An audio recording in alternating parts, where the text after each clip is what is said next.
Coach Oliver, a 31-21 win over Indiana Wesleyan Georgetown in the semifinals for the first time since 2011.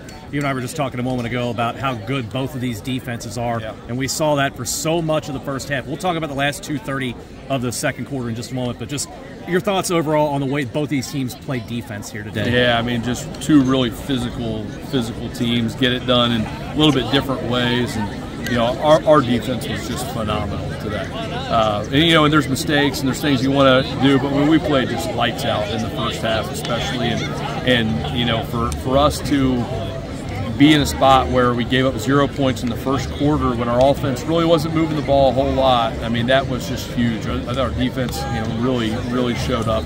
And then we finally get an offensive score there, and then all of a sudden we get a defensive score. We get a tipped ball from Peyton Standiford, and there goes Devon Starks up the sideline, and you know the students are going nuts in the end zone, and they got the alumni. That was awesome.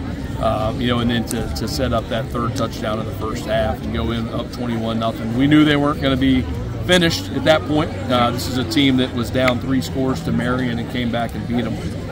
You know, so props to our guys for staying focused and finishing it out. Let's talk about that final 2 minutes of the half. As you said, you finally get an offensive drive and finish it off with the sneak from Garrett Slunaker for the touchdown. First play, the next drive, as you said, the tip ball, Devon Starks picks it off.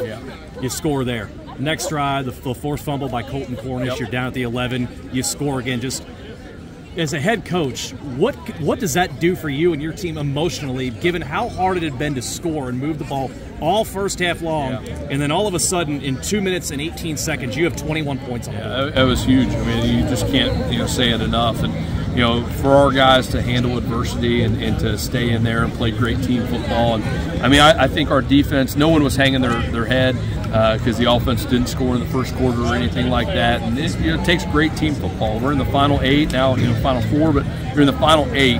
You're playing a really good football team, probably a great football team in Indiana Wesleyan.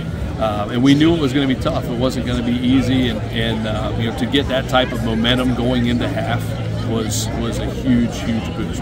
Indiana Wesleyan gets a nice kickoff return to start the second half, and they score pretty quickly to get on the board. Your team eventually responds with a 26-yard field goal. I know you always want to punch it in, but how important was it to get points on that drive, given that they had finally found some rhythm and they were able to get on the board? It was very big, and then you know, you kind of hit that 17-point mark, so they get the big kickoff return and score. Now you're at 14 points. If you can get back to 17 and it's a 3-score game, it feels like a different type of dynamic, you know, every time you can get back to that 17 threshold. So we knew that the game wasn't over at that point by any means, but those were big points from Drew Rader. And you know, I thought in a lot of ways we did some really good things on special teams. Obviously, kickoff coverage, we've been phenomenal all year. You know, we got to do a better job of getting off blocks. There were probably some guys that were getting tackled a little bit, but you know, that's part of the game. It's a physical game, and we got to do a better job getting off blocks, get some better kicks. But props to Drew on that one, on the field goal. That was big. And then moving forward, you know, talking about special teams, the punting game and just field position with that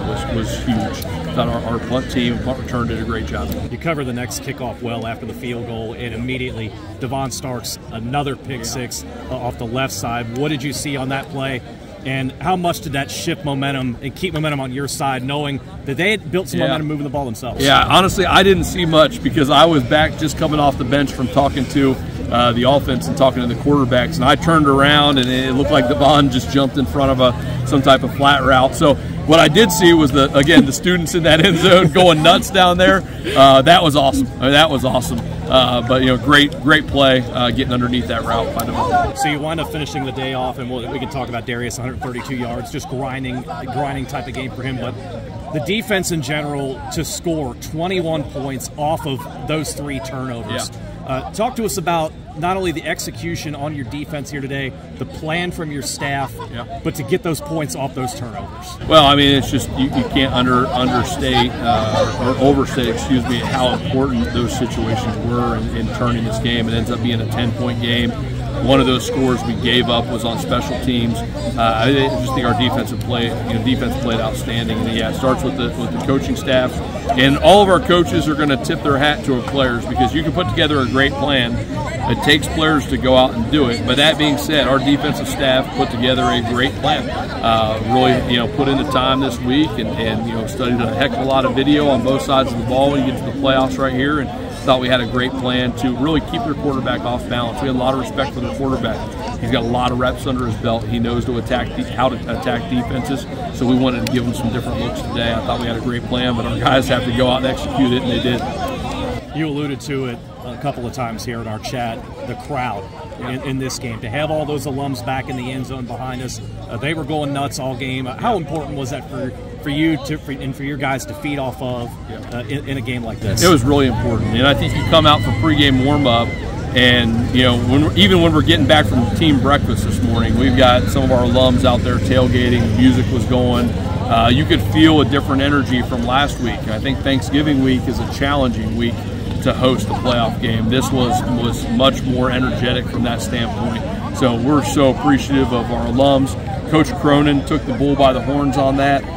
He and Kimberly Chandler and our alumni group, I mean, they really took the lead on that one. Coach Cronin came in to see me for a few minutes on Monday, and he said, "Hey, you guys just worry about winning the game. We'll take care of planning this," and they crushed it. They did a great job. Now you've got another game to worry about winning next week in the semifinals. As again, we're talking, you don't know who your opponent's going to be. Yeah. We don't know if we'll be back here at Toyota Stadium or if you're going to be going on the road. Just your overall thoughts now that you're through to the semifinals. Well, we're really excited. You get to this point, and everybody's really, really good. Everybody's great.